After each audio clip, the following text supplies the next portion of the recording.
Who cares?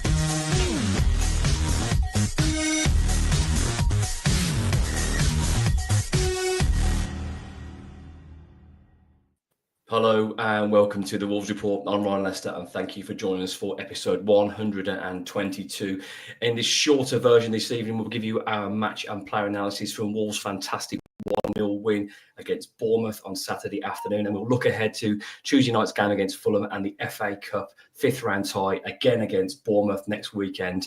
I'd say I'm joined by my friends, but if you knew what they said to me off air, you certainly wouldn't call that. But for their football knowledge and pure personality, let's get them on board. Nocky, Tyler, welcome back to the show. Thank you for giving up your Sunday evenings straight to business. Tyler's on at the clock, so we have to get the most out of him. Tyler, your take on Bournemouth 0, Wolverhampton Wanderers 1. Well, like JP said, I only come on now when we win, don't I? So hopefully there'll be a few more appearances before the end of the season. Bonus 3 points makes us look a little bit underdoggy, doesn't it? And a little bit plucky, but I'm not sure many Wolves fans were expecting us to go there and win. And I think Nocky said if before this run of games, if we're in and around it, you'd fancy us to stay up, and we've managed to be more than in and around it with 5 points clear and 6 points with goal difference, and the wins against Villa and Bournemouth obviously contribute to that massively. But I think it's just a continuation of what we've seen. It's an organised team. It's a well-drilled backline. It's a team playing with a bit more confidence. It's a team that's got a bit of freshness about it. I think the whole club has just sort of calmed down and settled down a bit. Now the transfer window's shut. We know what we've got. We know what we need to do. And it's all in our own hands, isn't it? But to focus on the game, I thought we were good value for it. I think obviously we'll come on to the red card, and it certainly helps, I think, when you're away from home and the home team have one less player than you. But I thought even before that, we looked okay. You know, we were causing them problems. We looked solid at the back, and we looked to have enough options going forward.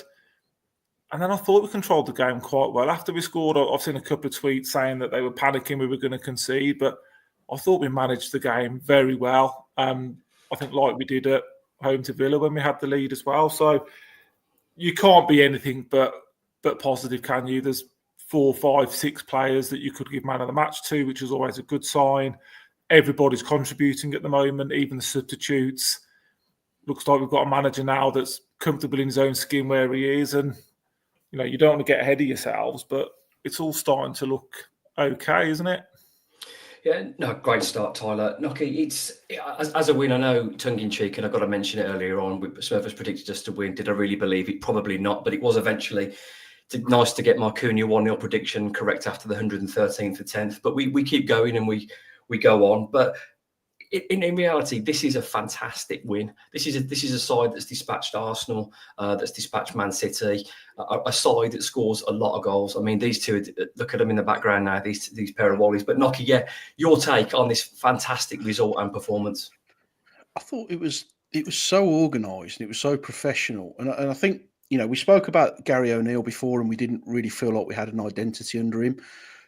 We had a real plan for that game, because you know how they're going to play. You know that Tavernier and Semenyo are going to pull wide and they're going to try and leave space for Kluivert to run into. And they did it at Molineux, and they really caused us so many problems putting that ball in behind. And with Hill and Kirkes, they're going to try and overlap. And we'd obviously identified that. And you could see the system he played pushed our wing back so high. I mean, Semedo and Aït-Nouri were almost playing as strikers at one point. And by doing that, you force those fullbacks back a little bit when they're playing a 4-2-3-1 in the way they were. We were forcing them back, and it was stopping them from really hurting us in them wide positions. And they didn't adjust to that particularly well. And even before the red card, I thought that we were good value. You know, Semedo at the post, Bellegarde, you could maybe be hypercritical and say he should have scored, but it's a hell of a save from Kepa. And then we had another chance from Cunha that he's tipped wide. So Wolves were good value for that. And I thought it was a really disciplined performance. It was intelligent from the manager. You know, João Gomes was on a booking. He was the same position as he was against Arsenal. He let us down badly that day.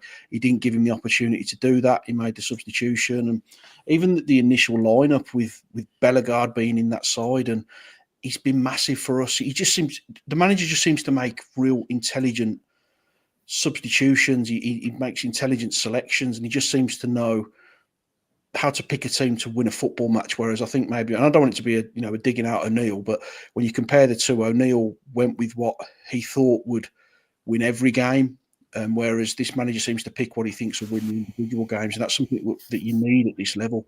And they were really good. I mean, we should have made the game more comfortable than it was. We should have put them to bed earlier than we did. But to win at a ground like that, where they don't lose many games, red card or not, that's that was a massive win for us, especially with the other results. There was a lot of pressure on us going into it because you've got an opportunity to get yourself a little bit of daylight. And how many times we've been in that position and not taken it? So very professional, very organised, and I don't care what anyone from a Bournemouth persuasion says. It was a red card, and it was a thoroughly deserved 3 points for Wolves. Absolutely, I agree with everything you said there. While we're on the subject then of the red card, Tyler, I put a little clip up last night, mainly just to sort of try and strengthen the argument. But I'm struggling to understand how many pundits and ex-players and people in the press are saying, "Oh, they're not sure." Now, the player has gone. His feet are already off the ground. So if they're off the ground and you catch the ball, it will raise. But even without the ball, it's still above the ankle. And if Ain't Nori's leg is planted, we're having a very different podcast and conversations like, because that would have been horrendous. And he's lucky that he didn't break his leg or did something similar. For me, I don't think it's malicious. I just think it's clumsy. I don't think he's that kind of player or whatever. But regardless, the intention is irrelevant. It's dangerous play. And for once, VAR got it correct. I'm not going to praise VAR for doing its job because it's there to do that. So it did its job and it came to the correct decision. But yeah, your take on the red card and the tackle. Yeah, I totally agree with everything you've said. And I think the one thing nobody's mentioned, and I sort of called it out during the game, was the only player that didn't have an issue with being sent off was the player that committed the challenge. He knew straight away. He was apologetic, wasn't he, when the player was on the floor? He knew straight away he's in trouble here. And I'm with you. He hasn't gone in to hurt him. He hasn't gone in to smash him. His foot's just above the ball. And some people have said, well, it's hit the ball and that's why it's high. But it's above the ball anyway. It's high before that. And he knew straight away that he was banging trouble. I think he knew he'd got away with it when it was a yellow. And there were no complaints from him when it was overturned to a red. He took his punishment and went straight down the tunnel because he knew, as a professional, that's a dangerous tackle. And I'm with you. I'm surprised at some of the ex-players at pundits because they'll all have been on the end of that tackle at some point in their careers and they know how dangerous it can be. So nothing personal against the player. I don't think he's gone out to hurt Ain't Nori. But it's not even in this day and age. They were red cards 20, 30 years ago. If you're above the ball and you're above the ankle, you're going to be sent off. Well, Nocky, if you slide in, and we all know, even comically or seriously, you love a reducer. It's a part of the game. It's probably not something that we can do as much now. But slide tackles are allowed. And if you slide in, you have to be hitting the ball on the ground. You can't be sliding in at that angle, that high, because whether it bounces off the ball to take it a couple of inches higher, it's clearly a high tackle. So yeah, I mean, again, I know you love a tackle yourself in the game, but I'm staggered to think ex-professionals or anybody thinks it's not a red, especially when it's gone to VAR and you see the slow-mo. Ain't Nori so lucky to have escaped a serious injury. I love a reducer, but a reducer's a man and ball situation. It's not trying to hurt someone. And I agree with Tyler. I don't think he was trying to do him, but when you tackle like that and he's kind of gone into it by doing the splits and his leg's high and it's over the top of the ball, catches him just kind of below the knee, it's a red card. I was really surprised actually when I saw Match of the Day and they were saying that they thought he got it wrong. And I'm the first to call out refs and VAR when they have got it wrong, but I can see why initially he booked him because it kind of looked like that. But then I can see why VAR have overturned it. You can't tackle at that height and think you're going to get away with it. And if his foot's planted, it breaks his leg. So I was a little bit surprised by that. And I don't think it's intentional. I don't think he's trying to take him out of the game. But whether it's intentional or not, it's a bad enough tackle for that to be a red card. So I really struggle to see where the complaints are with this one. Yeah, and for good measure, Aït-Nouri was booed the whole game as well. So He got booed for getting snapped. Yeah, the win felt even sweeter because if you're booing a player that's lucky to still be on the pitch for the right reasons, it's quite incredible. But Tyler, before the red card, it wasn't as if the red card completely changed everything. Obviously, numerically it did, but this was a game that Wolves were already in. It's not like they were under the cosh and it was all Bournemouth. This was a game that Wolves were creating chances, and if it wasn't for the post and a really good save, they could have been a goal ahead before the red card. Yeah, I liked it. I think first probably 10, 15 minutes, I thought we were a bit not negative. I don't. Yeah, Bournemouth for the opening 10. Bournemouth for the better side. No doubt. They started brightly, but there was almost a bit of us letting them do that. I think to a point, and then once we'd sort of settled and calmed down, and like I said, the first clear cut chance of the game fell to Wolves, didn't it? With the double chance, and we sort of grew into it, and then I think the red card enabled us to then grow into it even further. And then what was it, 5-6 minutes later, we get the goal. So it's probably just a nice run of events. And you know, we've been on the end of those decisions where it's gone against us, etc. So it's nice to be on the end of the right one. But I thought we were more than good value. And this is a Bournemouth team that have put 5 past Forest. Was it 4 past Newcastle? You know, they're a free-flowing, good attacking side. And I think one of the best goal scoring records in the Premier League on their own patch, and at the back as well. I think they've only conceded 8 or 9 at home all season. We have a good record there, don't we? We know we do tend to win there, don't we, in the league? Going back quite a few years now. So I just think like I said, it was just a very good professional, disciplined performance. And you know, there's not a player in the team that's getting less than a 7, and the good players are getting 9s and 10s. I think they were that good. So. Just a brilliant day at the office, isn't it? Vito got it spot on, like Nocky said, and his game plan was carried out by his players and his substitutes. You know, that's my point. I think everybody contributed to that yesterday, even the ones that came on, you know, for the last 10 minutes or so. Yeah, absolutely. Nocky, this wasn't, for me, a performance that was sexy football and free-flowing. That side of the game was okay. I've seen Wolves look far better attacking-wise and more clinical. But for me, the game was won without the ball. The way Wolves managed the game and the spaces, the aggression in certain areas. As soon as a Bournemouth player had his back to goal, was side to goal, there was like a measured press from all angles coming on. And for me, that's again, you could say it's because it's against 10-me, but that's the most organised and disciplined I've seen Wolves in a while. It was almost like not quite a replica, but it was of a similar ilk to the performance at Anfield, where Wolves weren't playing like sexy football, but just the way how organised they were with the aggression and the press, it wasn't allowing the opponents to play, and it allowed Wolves to get more of the ball. We were tactically probably as close to perfect as you can be. I mean, you mentioned when you were talking to Tyler around the first sort of 10 minutes. We know Bournemouth start with a high tempo, a high pace, and they try and get in and behind you early and score that early goal. So we kind of were quite happy to sit back and let them come at us. They didn't create anything in that time. There was one save from Sarr, and that was it. Yeah, they weren't peppering us with shots, were they? It was, and I think the one opportunity they had came from a mistake from Doherty, which is probably his only mistake in the entire game. So we were very controlled in what we did, and then we grew into the game. We'd done our homework. We know that they like to stretch play and allow Kluivert to bring that space through the middle. He'll play as a 10, but then he'll advance past the striker and get himself into attacking positions. So we didn't commit. We played Andre a little bit deeper, and he was absolutely superb. He was a Rolls Royce in that game. But we allowed him to kind of take that space that you have between the midfield and kind of the attack in that number 10 area. He kind of took that space out of the game, and they were forced to try and push wide.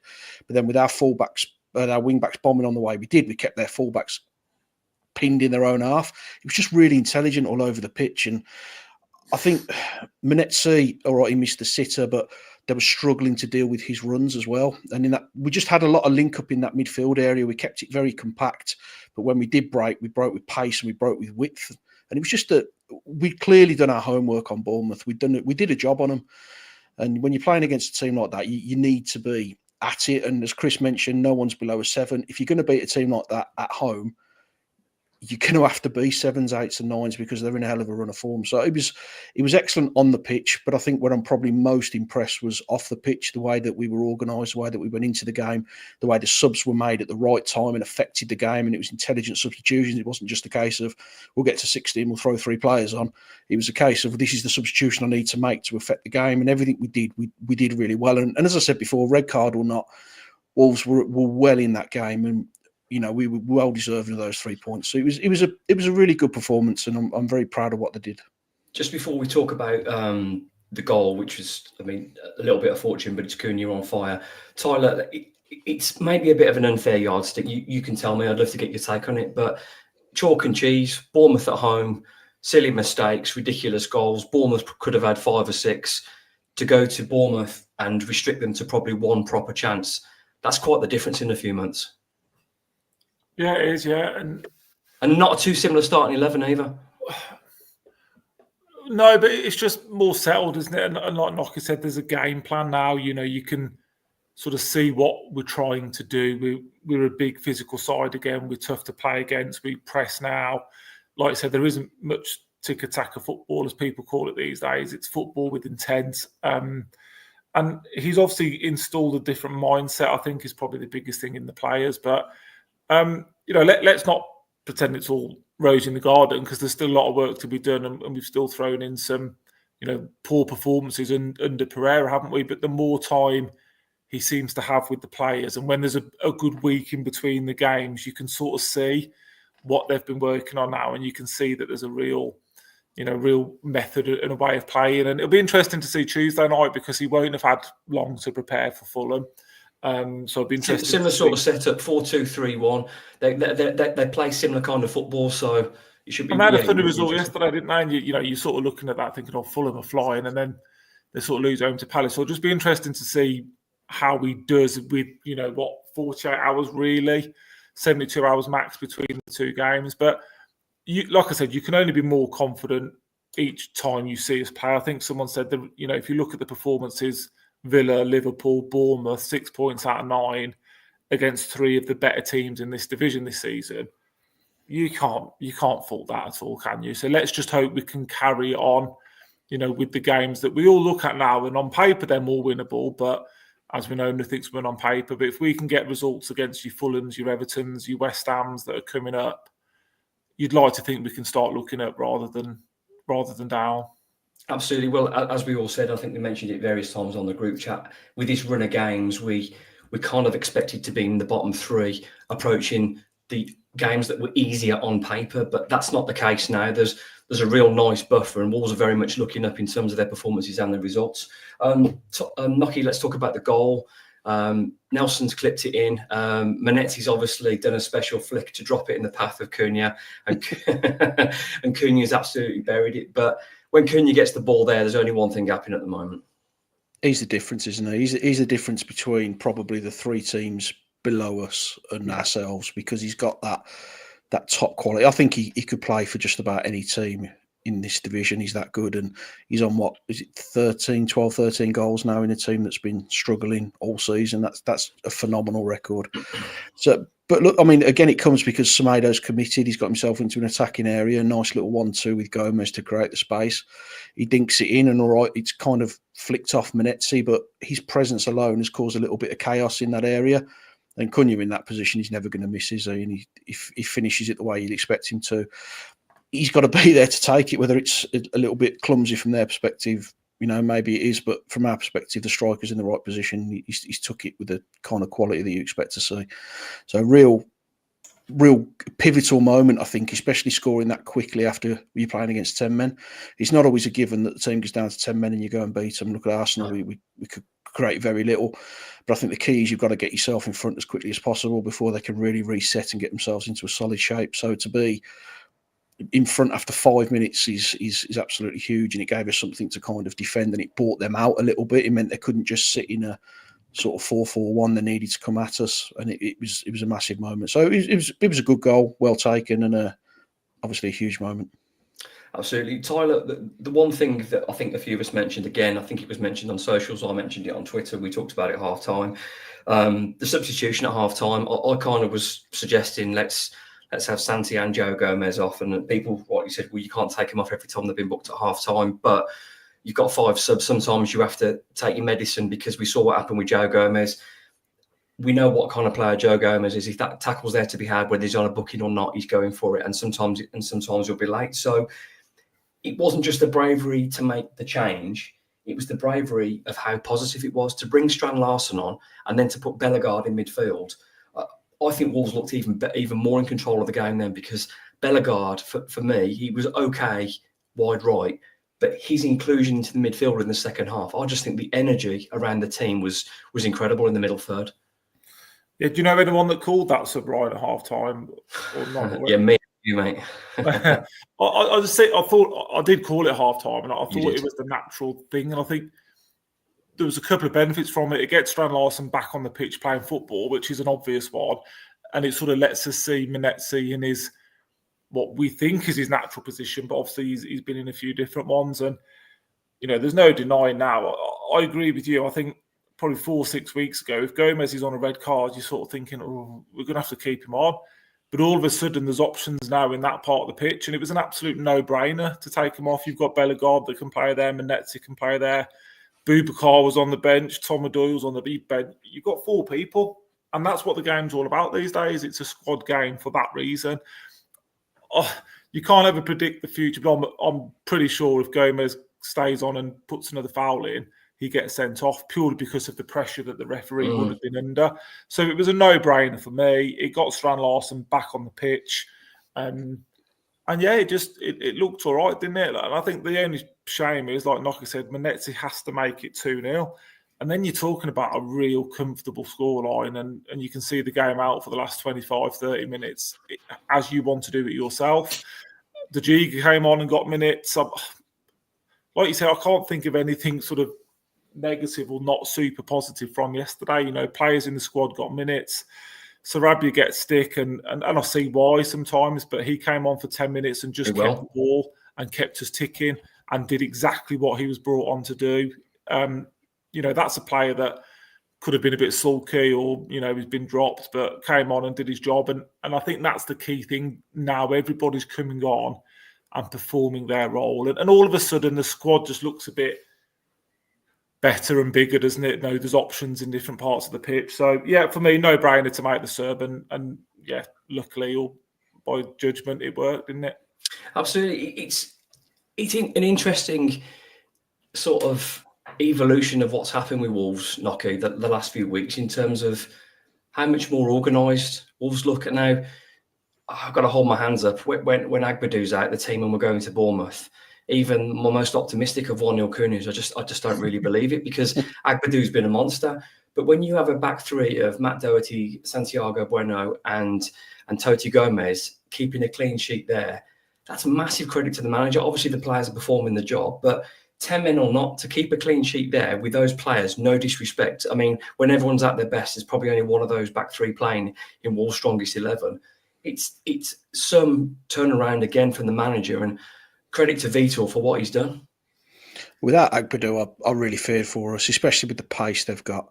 But then you look at Doherty, and he just seems natural in that position. And we spoke about it before, that you can't keep an experiment going for very long. I mean, we did not it an with experiment Mario anymore, is it? But it's not an experiment now. He's a genuine option in that position. And I thought Jigger, when he came on as well, he was very similar to the Agbadou against Bristol City. I thought he was a little bit nervous, at times seemed a little bit clumsy, but there's clearly quality there. So you've given him minutes in a game that we've won, and I'm sure he'll play next week against Bournemouth again and get more opportunities.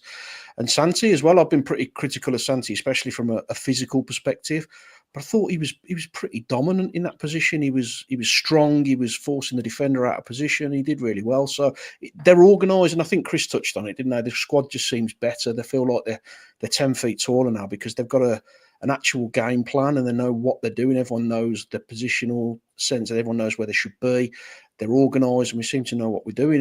And football's not a complicated game, is it? But I think sometimes it gets overcomplicated by trying to do too much. Play players where they're comfortable and give them a solid job to do, like we do with Totti down the left-hand side, and you'll give yourself a chance. So, yeah, really well organised, really disciplined. And I think, as we touched on before, we feel like we've got an identity now, which has been badly missing. Yeah, Tyler, just before we move on to the players, Wolves just look difficult to play against. I can't work out what's quite different, but the organisation, as Nocky said, and as I mentioned earlier on, but we just look awkward. We look unpleasant to play against. And how many times have we seen teams thinking, oh, they were a pain in the backside today? But we now look that side. There's a bit more housery. There's a bit more aggression. There's a bit more intelligence with the defending. And it just seems to have worked. And whatever he's done, yeah, again, going on from what Nocky said, Wolves look awkward to play against, and I'm here for it. Yeah, I don't know about you guys, but I'm sort of back in that zone of whoever we're going to play against. I'd sort of fancy us to get something from the game. And I'm not saying we're going to go everywhere and win, because but we're going to compete, and we're not going to get look what we did at Liverpool, and look what Man City did today. Look at the difference. Right. Well, Villa as well. We give Villa probably too much credit. They're a good side, and we were brilliant that day. We were brilliant yesterday. You're going into games now thinking we could get something from this, whereas before, probably 3-4 months ago, you're just thinking, oh, how many is it going to be today? And that's a mixture for me of mindset in the players from the manager. Nocky's right; they look 10 foot tall. Some of them nearly are 10 foot tall, which I do think helps. Manetzi, Bellegarde. They give you that energy to press. And then if you get past them two, you've then got to get past Andre and Gomez. Like you said, that's difficult for any team to get through. And then I sort of tweeted, there's no real. I don't think Wolves are a brilliant football team. I don't think we've got many real quality Premier League players, which we've said on here before, apart from Kuna and maybe one or two others. But there is no way that the squad that we've got should be in the position it's in, and I think Vita's just getting the best out of those players. They all seem to want to pull the shirt on again. Kuna and Aït-Nouri are back in the game, aren't they, from their heads being turned, and there just seems a togetherness, doesn't it, even from the subs, like we said. So for me, it was a bit of seeing Sarabia come on for 10 minutes and put in that level of decent performance, for me, made me think this squad's on the same page now. And I'll keep talking a bit longer so you can get your yawn out of the way, and then we can go on about the team. But it is that, Carl's right, it's a group togetherness. They're all on the same page. Absolutely. I have been to Legoland today, but it certainly wasn't a yawn. I thought it was my talking that was boring. My dog was snoring, and I was trying to get him just off the air. I know he likes to take the limelight on the show sometimes. You're listening to and watching episode 122 of the Wolves Report with Chris Tyler, Mark Knock, and myself, Ryan Lester. Shorter show this evening. Tyler's got his bedtime. He can't turn into a pumpkin. So we're on about 20:40 until about 45 minute show tonight. Otherwise, he's off and I'm getting in trouble. Let's go through the team. Nocky, Jose Sarr probably had one proper save to make. Did it well, but all in all, not a busy afternoon for him. It wasn't, but I really liked his performance. There was 3 or 4 times when they were putting crosses in the box from corners, and he came out and he was dominant. He takes all the pressure off your defence. He wasn't doing that sort of 3-4 months ago. So he seems a little bit more commanding. And the one big chance they had at 0-0, he dropped the old Schmeichel starfish, didn't he? He made himself big and made a really, really important save. So his kicking was better. His all-round game was better. He seems a different goalkeeper to me in the last sort of 2-3 months. He just seems to be confident. He seems to be enjoying it. I think maybe his future feels a little bit more settled. He was on the way out and then he wasn't. And we brought Johnston in, but he's clearly our number one. He's Vitor's number one, and really, really good performance from him. I think it's hard to go below an 8 really, because he's kept a clean sheet. Yeah, good stuff. Tyler, we'll do the whole back three in a swoop. Again, this isn't the back three I'm expecting to keep a clean sheet, but Matt Doherty is excelling in that position. He's in the team by performance, not because there's nobody else. Santiago Bueno came in for Agbadou, looked good. I was a bit concerned after that early booking. And Toti Gomez, who does put the finals on everybody sometimes in possession, but defensively, he's part of another clean sheet under Vitor. Yeah, I think you could probably talk about all three individually and give them praise. Or there was the odd mistake in there, like Nocky called Doherty's, and Totti had another couple of moments on the ball, didn't he, where he sort of falls over it. But as a unit, I thought they were superb. And Santi, for me, is probably the one I'd call out, because, again, that's a player that's been dropped. He's lost his place. Somebody's come in and replaced him.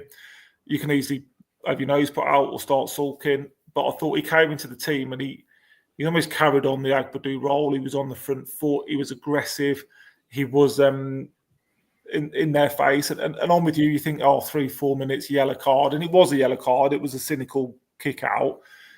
You think, it's going to be a long afternoon. But I thought it was absolutely outstanding. And Nocky's talked about Doherty already. He's made that position his own. He looks more than comfortable there. He sort of got in a bit of no man's land, didn't he, for that half chance, but he recovered, and Semedo bailed him out, and he recovered. And Totti just did what Totti does, quietly, efficiently goes about his business and gives you that pace and athleticism. So, yeah, we've gone from having by far the worst and shakiest defence in the league to now looking at one that looks half decent, doesn't it? It looks all right all of a sudden. And without the ball, when we drop into a 5, it's hard to break down, isn't it? So, all probably 8s for me from the back 3. I thought they all had a good day.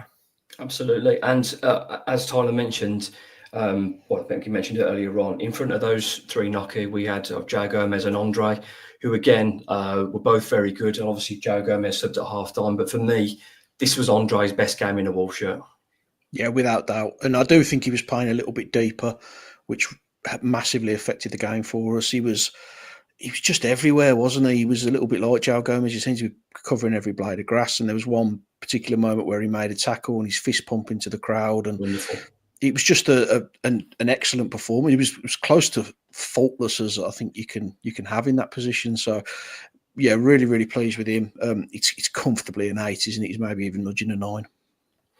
Yeah, it's good. Joe Gomez, we know who Joe Gomez is. We know the tackles he puts in. That's the kind of player. But Vitor recognises that now, and I'm sure we can't sub him at half time every time he's got a yellow card. Or maybe we can. You've got 5 subs, you've got to play the game. Maybe that's what we do. But it was an intelligent move from Vitor. But he only played 45 minutes, Joe Gomez. But other than the yellow card, which I'm not going to be overcritical for, it was a good half of football from him as well.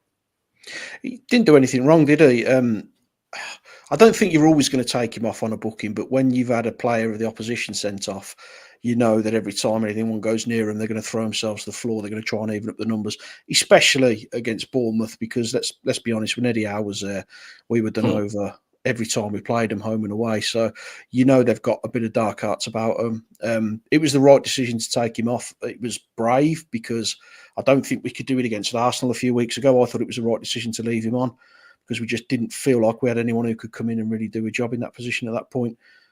But it was the right decision to take him off because he let us down that day.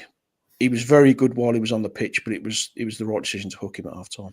I'd actually say, Nocky, that I thought Wolves were better in midfield without him. That doesn't mean I want him dropped. I don't. But I thought the energy and forward press of Bellegarde in there and the way Bellegarde kept the ball in the second half was a massive part of the game management. So that's the difference now, though, isn't it? We've got genuine options. I mean, you look back 3 months ago, there was no options. If we didn't have Andre and we didn't have Gomez playing together, Lamina didn't want to be here. You didn't trust Bellegarde because he never played in that position. Tommy Doyle, I think we've all got slight reservations about his ability at this level. So they had to play.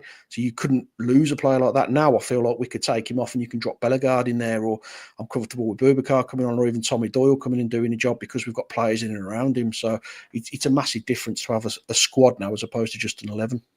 Absolutely. Tyler, moving on to the wing-backs, Ryan Nouri, who's lucky not to be seriously injured, and Nelson Semedo. Nelson very unlucky with a shot off the post, and Ryan probably a little bit quieter after he got clattered, understandably so. I think he went off with a bit of cramp late on, but really good performances from them both again.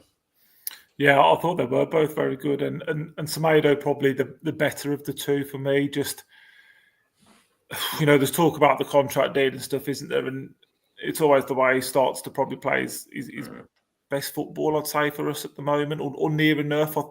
He rarely gets done, does he, by his opponent? And now he's adding that part in his game in the final third as well, which we always used to talk about. One thing I would say, though, and I included in a tweet, that I thought when Pedro Lima came on and replaced him, he was exceptional.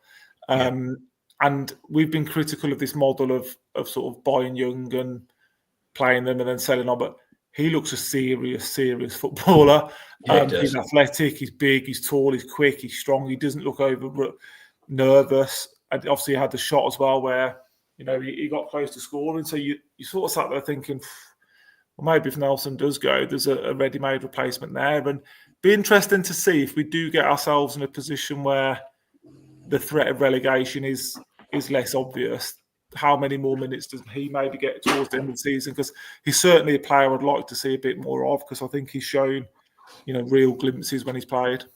Absolutely. Eights for the wing backs, or Nelson slightly higher? I think Nelson 8 and 8 7, yeah, but both very good though. Nocky, moving on to the front three. I want to do Jean-Luc Bellegarde's one because he's had a lot of criticism. I think there's been a lot of criticism on this podcast, but there's people on this podcast in a way of like, well, he's probably not going to be good enough. And I thought out wide he wasn't. He's taking his chance in midfield, and Wolves sort of turning the season has coincided with him coming into midfield. Now, he hasn't played every game, but the way he set the tone at Villa, he didn't sulk when he was out the side or at Liverpool, and he's come back in. For me, Jean Rickner, I'm delighted for him because he doesn't seem to kick up a fuss. He always gives his all. We found his natural position now. I thought he was fantastic. So he's an 8 for me. But, Nocky, tell me about Marshall, Menezes and Matheus Cunha. I'll start with Cunha. I thought he was excellent. He's just top quality, isn't he? I mean, the goal we've spoken about already, but the opportunity he had when he's fired one and the keeper's pushed it round, very similar to the goal he scored at Liverpool. He also put Semedo away in the second half when he could have scored and fired it straight at the goalkeeper. It was just a quality display. He can drop into midfield. He can support the attack. He can pull out wide. I don't think he's a player that you can defend against because you just don't know where he's going to be. I'm 99% sure he'll get his move in the summer and he'll go to a bigger club than us. But if he continues to perform like this, I'm pretty sure that we'll all thank him and wish him the best in the future. In terms of Menezes, it's really difficult. I think his movement it must be an absolute nightmare because the way he links midfield to attack, he's fantastic. He always seems to be there. He seems to be the most advanced player. The kind of negative, he has to start taking these chances. And yes, you worry when a player doesn't get chances anymore, but that's a massive opportunity to make it 2-0 when he doesn't take it. And it can be a totally different game. Then it can be the difference between a 5-point gap and maybe a 3-point gap. So he's got to start taking those chances. But there's clearly a player there. He's got some ability about him. He's got a very intelligent footballing brain in terms of he seems to be able to pick the runs and know where the ball's going to be. His positional sense, Nocky, he's as good a scene for an attacking kind of midfielder. I haven't seen anybody in Liverpool and at Blackburn and at Bournemouth. He got in so many good positions. I don't recall having. I mean, Vitor calls him a number 8. Let's call him a number 8. We've not had an 8 like that get into those positions, and I do think the goals will come. He has to do better, but his positional sense and intelligence, as you say, he looks fantastic. But yeah, sorry to interrupt. Yeah, no, you're absolutely right. And I know we spoke about a few lazy references to Dave Edwards, but he's that kind of player, isn't he? He's a kind of player who will go past your attacker. He will get himself into the penalty area, but he will also drop a little bit deeper and do a job for the team. And it was his presence that probably affected the actual winner because he was just in that position and it was difficult to track him. So there's clearly a player there. He keeps his shirt because he's very effective. I was a little bit surprised he didn't take him off. I expected him to come off and maybe Doyle come on and make it a little bit more solid in that area. But, he obviously identified that he was a big attacking option for us going forward. So it was a good display. I think it was probably a 7 is the most I could give him because he should have put that one away. But I certainly wouldn't be critical of the performance other than that. Last but not least, and I don't usually do subs, but he played half the game. Jürgen Strand-Larsen, I thought he did okay. And I know you wasn't overly impressed, Tyler, but it's not that he played badly. I think he set one chance up for Menezes. It was a good introduction back, and it was good that he got some minutes to get amongst the fold again.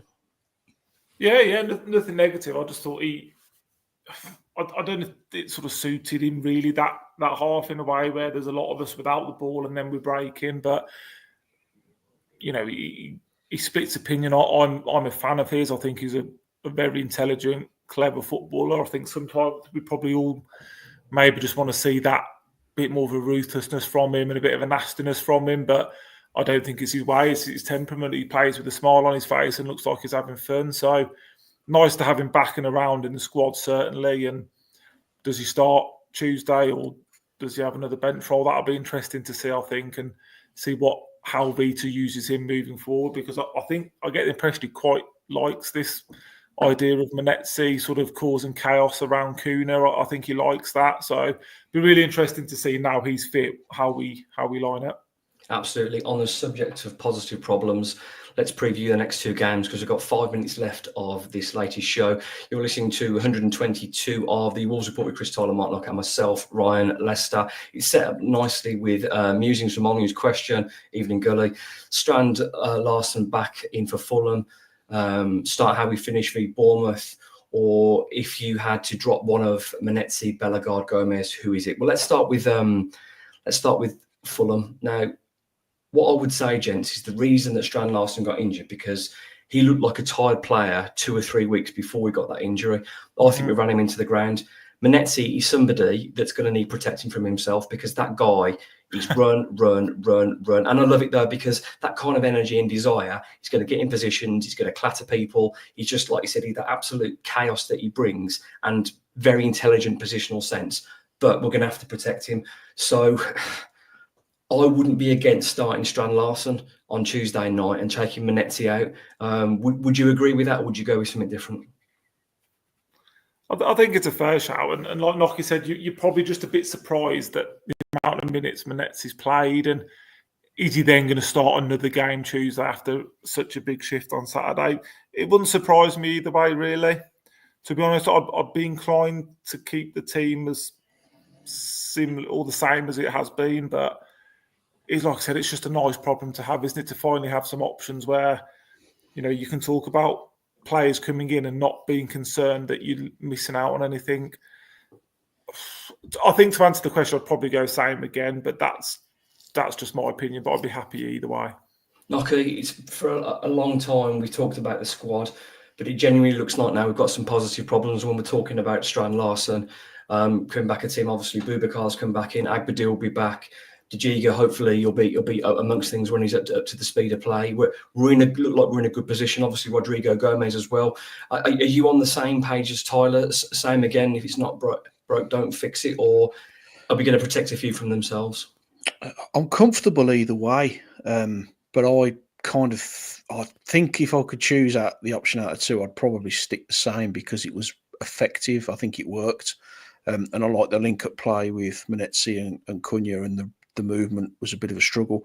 They've got a few players out, haven't they? So you want to be as on the front foot and efficient as you possibly can be. So I would probably go the same, but I wouldn't be at all surprised if Strand Larson comes in. Yeah, absolutely. Gully, thank you for being part of the show with your contribution. The Fulham game, the Bournemouth game's a bit too hard to tell just yet. Obviously, we're going to go as strong as possible, but we've got 2 games in a week and you've got to prioritise the Premier League because although it looks good, we're not safe yet. So strongest team on Tuesday. Anyone with a knock, don't risk them on Saturday. You may be tempted to make a few changes, but let's get a result on Tuesday night and make it more of an issue for Saturday. Then I'm going on Saturday. I'm really excited. I'm looking forward to it. If I'm giving you what you can win one and lose one, what are you telling me? Fulham. Win against Fulham. Yeah. You're not going to win the FA. It'd be lovely to have an FA. Do you know what, Nocky? I wasn't expecting to beat Bournemouth, so I'm going to take the cup. I'm going to take the cup run. I don't care what you say. I'm going to do it. I don't want us to lose any game. But if you're saying I can get in the 5th round, win the 5th round, and get in the quarterfinals of the FA Cup, I'm taking your arm off. It's a great question. And I think it's where I am now, and I'm with you, Ron. I think if we hadn't have got the results against Villa and Fulham, I couldn't care less about the FA Cup. But like you said, get if you win Saturday and you get a nice draw, you're in the semi-final of the FA Cup. I'm telling you now, it's Villa at Villa Park in the quarters. Absolutely no. But it's going to. I mean, I suppose there's 2 ways of looking at it. Do you want those extra games when you've got players who can pick up injuries? For me, the priority is to get as far away from the bottom 3 as we can. If we were to beat Fulham, potentially we're 8 points clear, and then you can maybe have a look at going quite strong against Bournemouth because it's probably job done at that point. But for me, we're still in danger with 4th from bottom. So the priority, as much as I'd love a cup run, I don't think it's competition we can win anyway. And we all know how it felt when we lost to Watford after being 2 goals up. I'd rather not go through that again. But for me, I want to win as many league games as we can.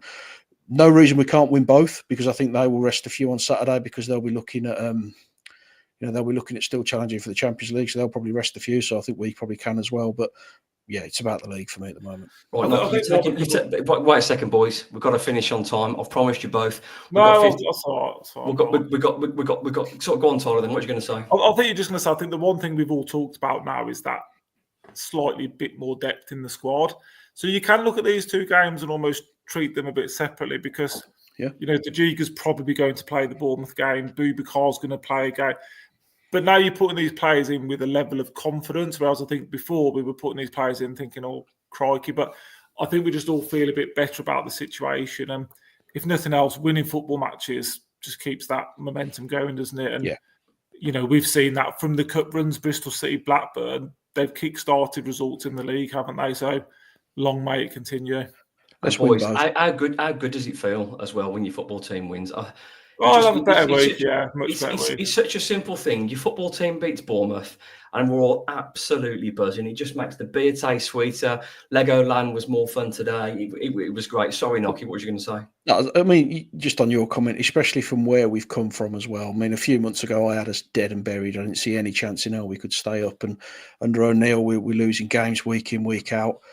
It just feels different now, doesn't it? And I think Tyler touched on it. You've got a little bit of belief going into games now. You're not just waiting to lose. You feel like you've got a chance. And if we could beat Fulham, and I believe we can go into that game and win it, and I'm not usually on that kind of mindset. But if you can go in and win that, and then you've got a massive gap, you can almost finish the three teams below us this week. It's a really nice place to be, because I was worried about these 7 fixtures, and the only target for me was to be within 4 points of safety by the time we finished the Bournemouth game. If we could be within 4 points of four from bottom, we had a chance. So to come away with it 5 clear, that's absolutely sensational. And yeah, a lot of credit needs to be dished out to a lot of people. What I'd say as well, I think if I was those 3 teams and I'd seen Wolves win at Bournemouth and been good at Liverpool and beat Villa, and they've all conceded 4 this weekend, I'll be thinking we might be down now, lads. But long way to go yet. I hope they have that attitude. They're not just losing, though, are they? They're getting drilled. I mean, they're getting hammered every week, and it's demoralising. I mean, they've come out against Spurs thinking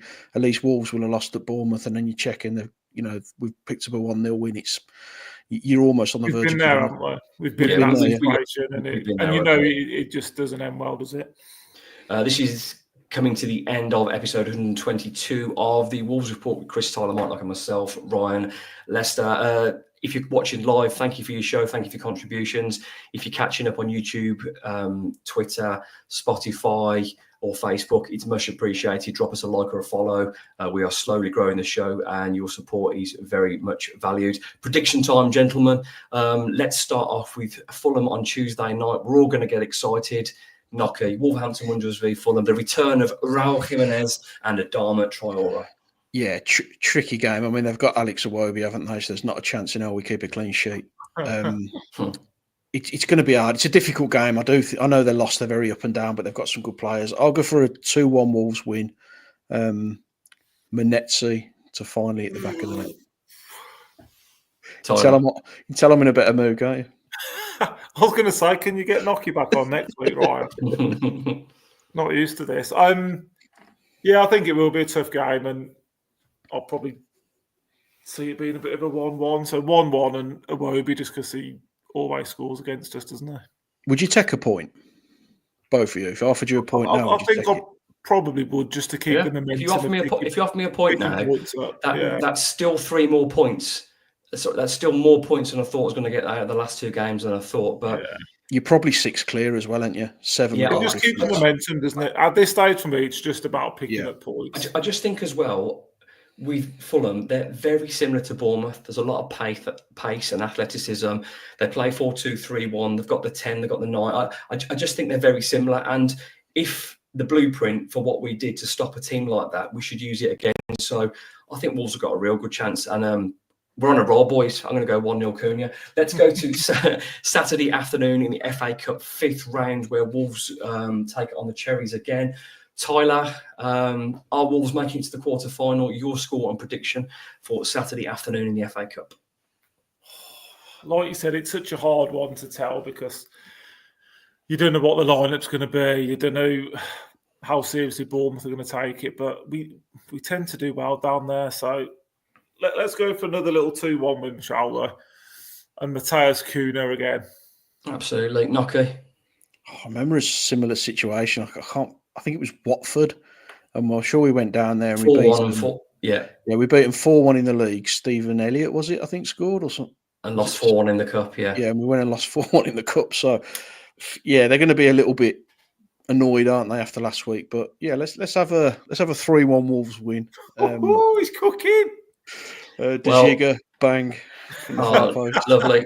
On Saturday afternoon, I'm going to go with a 2-0 Wolves. I'm going to go with Toti Gomez because I'd love to get that right for Tyler. This has been episode 122 of the Wolves Report. Thank you to Nocky and Tyler for giving up their Sunday evenings as we shared and described and enjoyed Wolves' 1-0 win at Bournemouth. Catch you next week at the Wolves.